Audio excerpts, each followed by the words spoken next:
a common pitfall that we unfaithful spouses fall into, especially within the early season of exposure, not the early season of recovery, but the early season of the information coming out, is we unfaithful really struggle with denial. Denial is probably one of the most infuriating things to a betrayed spouse. And at the EMS weekend, one of the first sessions that Rick does is talking through the different barriers to recovery and restoration that a couple faces.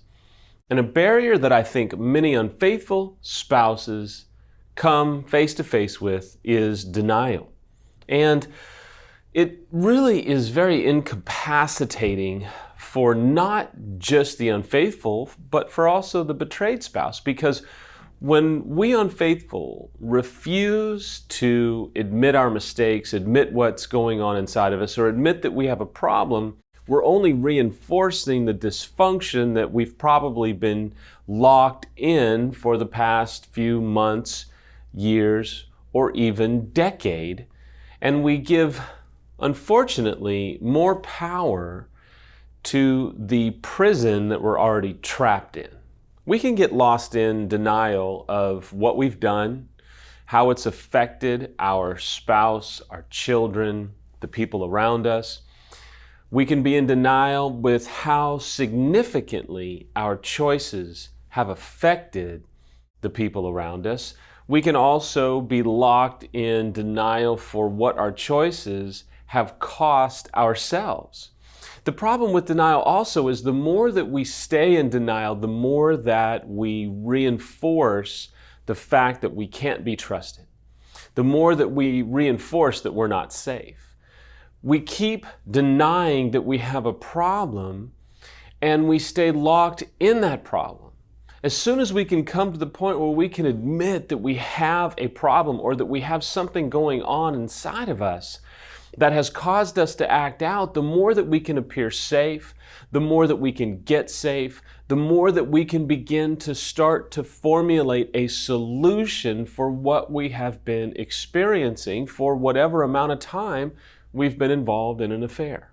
You see, we unfaithful, we're masters at trying to prove to you, betrayed, that we don't have a problem, that it was just a simple mistake, or it wasn't that bad, or we didn't do all of that. And so we're constantly defending ourselves, and to you and to most bystanders, all we're doing is reinforcing that we actually do have a significant problem, that we can't be trusted, that we're not safe, and that it's really probably not wise for you betrayed spouses to go all in to recovery, because we're constantly denying the effects of what we've done, how messed up we are, how devastated everybody is around us, and we're trying to deny the impact of our choices, which, quite honestly, we don't have the right to do. We don't get to hurt people and then decide what they get to do about it. We don't get to hurt people and then tell them that they are not hurt.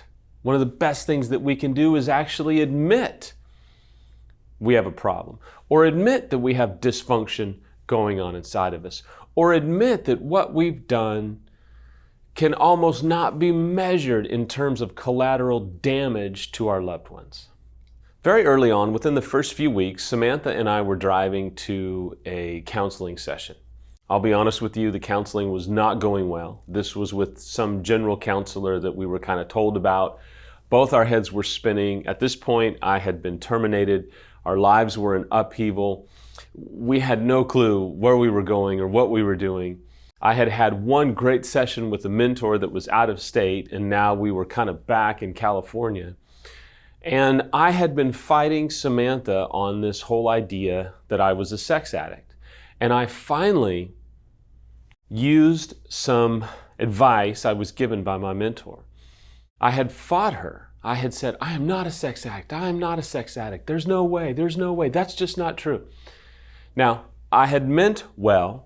I wasn't necessarily in denial about who I was, but I was in denial at the possibilities that were available that I could not see in my limited knowledge and wisdom and experience. And so in many ways, to Samantha, I was in denial. So I finally got so frustrated, I remember I pulled over in this little neighborhood, and I finally had this moment where I said, Samantha, if I'm a sex addict, I'll do whatever it takes to get healthy. I don't know if I can be fixed. I don't know if I can be cured. I don't know what that means, but if we can find out if I am, I'm all in to get help. And she sat there and she was like, do you mean that? And I said, well, yeah. And she said, that's all I needed to hear. And we just kind of sat there in the car. And I remember, I think it was 10:58 a.m. And I remember just sitting there going, wow, maybe I should try this more often.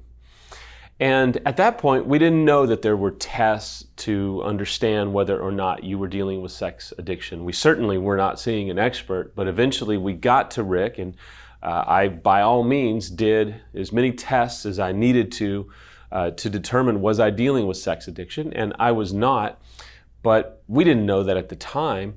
The more that I denied that could be true, the more that Samantha ramped up in her thought and accusation and suspicion that I was an addict. But as soon as I simply admitted to the fact that, you know what, maybe I am, and if I am, I'll get help, and if I'm not, then okay, but I'm willing to at least admit that that might be true.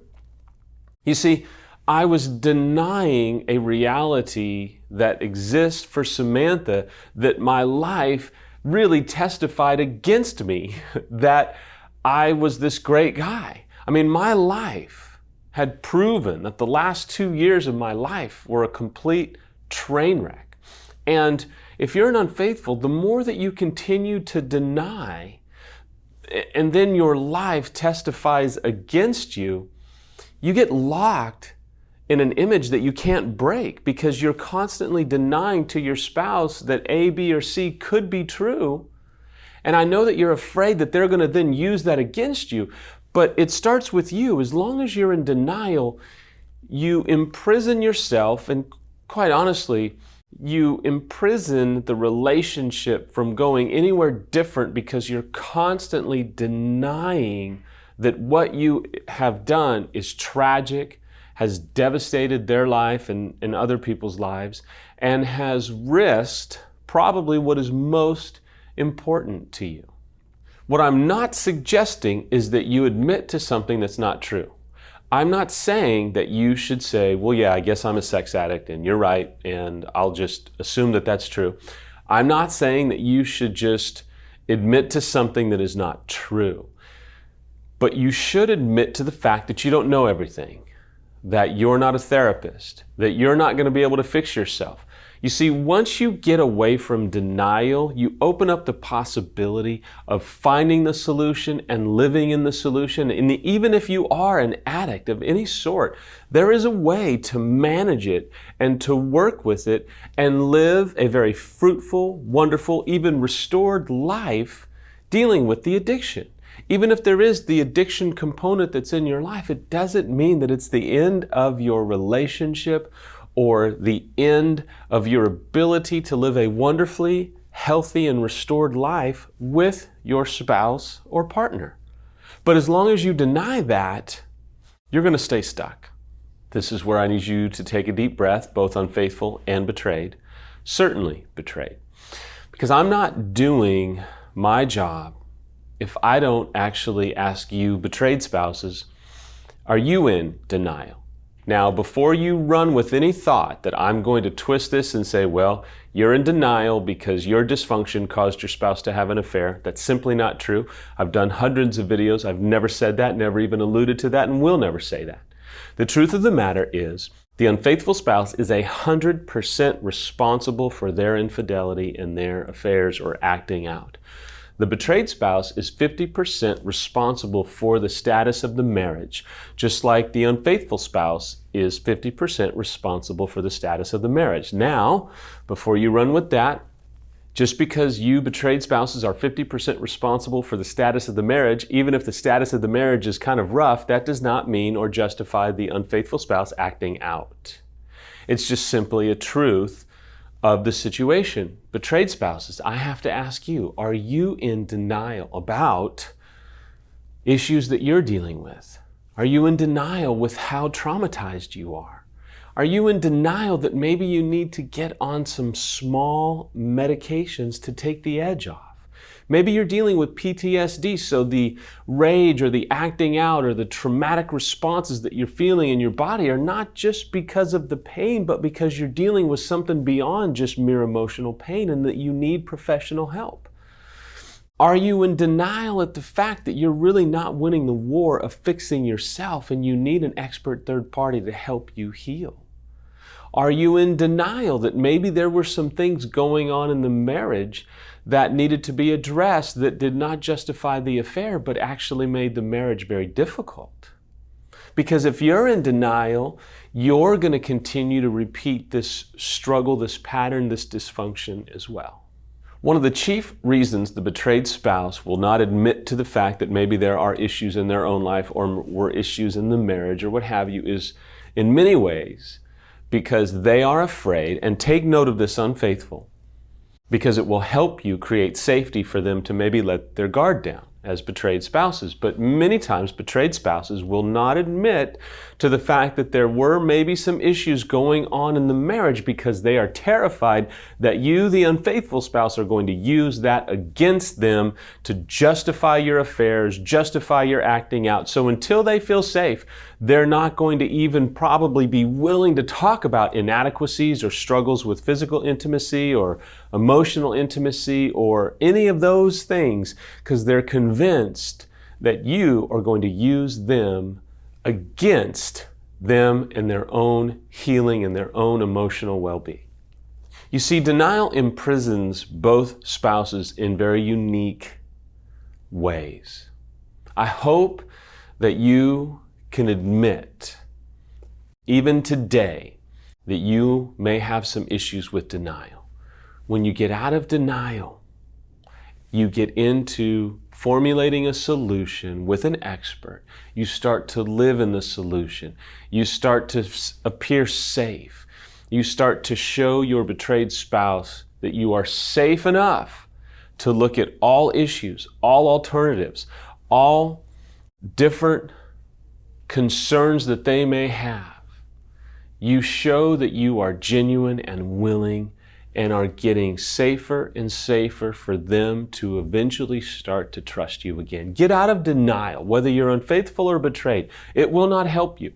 It may seem empowering, but I promise you, it's far more empowering to let your guard down and admit that you don't know everything about your situation, because it appears and it illustrates humility, and it illustrates a sense that you're willing to do whatever it takes to get yourself healthy first.